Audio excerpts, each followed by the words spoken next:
आपको प्रभारी के तौर पर एक जिम्मेवारी दी गई है।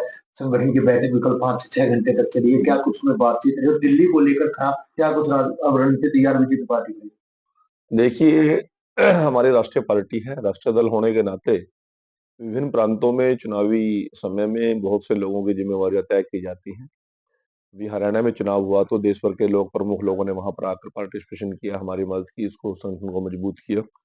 इसी प्रकार से हरियाणा प्रदेश के भी सभी वरिष्ठ मंत्रियों की और विधायकों की, सभी हमारे नेताओं की, प्रमुख नेताओं की जो संगठन करता है, चाहे हमारे माननीय मुख्यमंत्री हैं, चाहे हमारे प्रदेश के अध्यक्ष हैं, सभी हमारे सतीश पूनिया जी, सुरेंद्र नागर जी, सभी जो हमारे प्रभारी हैं, सभी की ड्यूटी लगी है।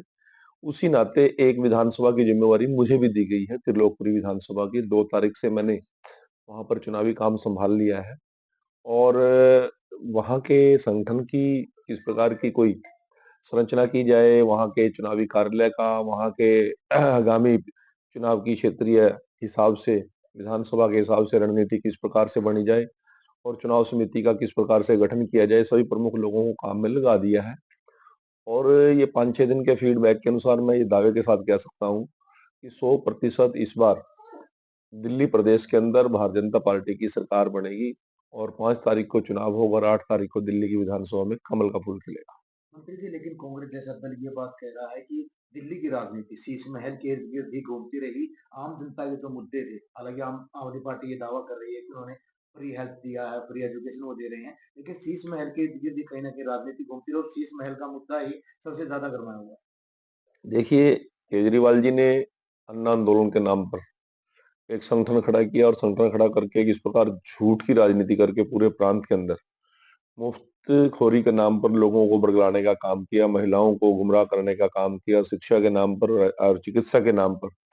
उस आदमी ने किस प्रकार की धांधली की, जब चुनाव उनको सत्ता मिली तो फिर आधे से ज्यादा मंत्रिमंडल जेल में मिला उनको।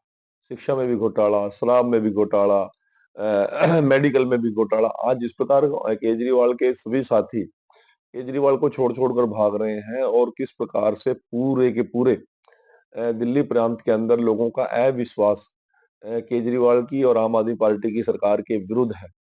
और इस समय मुझे नहीं लगता कि कोई केजरीवाल को वहां मुंह लगाने के लिए तैयार है। जितने मर्जी लारे नारे सभी उसकी पोल पट्टी खुल चुकी है।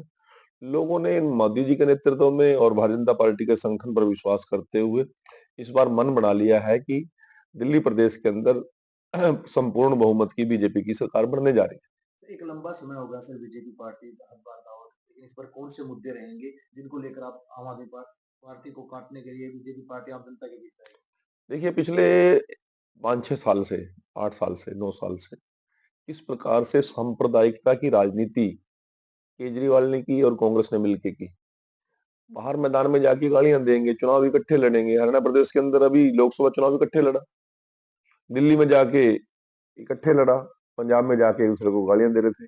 लोगों का इन दोनों दलों से विश्वास उठ चुका है और विश्वास के लिए जब राजनीति में लोगों का विश्वास उठता है तो फिर विकल्प मिलता है। और विकल्प सबसे बढ़िया आज के दिन दिल्ली के लोगों के पास भारतीय जनता पार्टी है और भारतीय जनता पार्टी की सरकार ने वहां पर लगातार अच्छे काम भी किए हैं।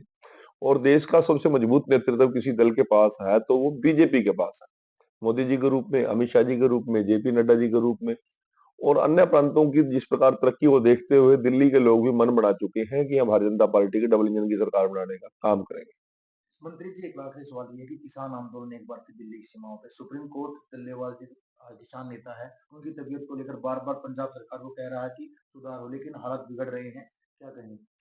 देखिए, हमारा केंद्रीय नेतृत्व भी और हमारा मंत्री परिषद के लोग भी लगातार ये सारे प्रकरण पर अपनी निगाह बनाए हुए हैं और कोई ना कोई जल्द ही इसका सोल्यूशन निकाल लेंगे।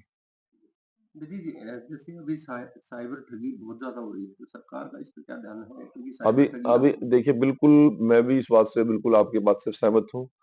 आज जिस प्रकार से साइबर ठगी के नाम पर भोले बड़े लोगों को, महिलाओं को ये लोग शिकार करते हैं, तो ये एक बहुत बड़ा नेटवर्क पूरे देश के अंदर है, देश के अंदर नहीं दुनिया के अंदर है।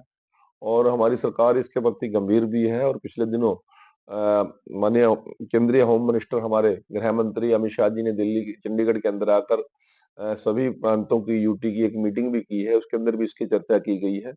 और इस ठगी का शिकार ना हो, हम बार बार अवेयर भी कर रहे हैं सोशल मीडिया पर भी वॉइस मैसेज भी आ रहे हैं, लोगों को सतर्क तो करने का प्रयास कर रहे हैं, परंतु यदि कोई दोषी पकड़ा जाएगा, उसको किसी प्रकार में बख्शेंगे नहीं। क्या तैयारी है दिल्ली को लेकर? किससे मुकाबला मानते हैं आप? जो कांग्रेस हो या बीजेपी आप या बिल्कुल बॉर्डर पे बैठे हो, एक दिन चलो ना दिल्ली घूम के आते हैं, आपको पता लग जाएगा कोई भी मुकाबला है ही नहीं है।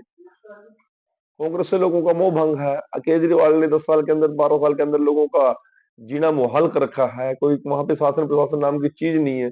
लोगों ने 100% भारतीय जनता पार्टी और कमल के फूल के ऊपर विश्वास किया है और विश्वास कर रहे हैं, और लगातार वहां पर भारतीय जनता पार्टी का ग्राफ बढ़ रहा है।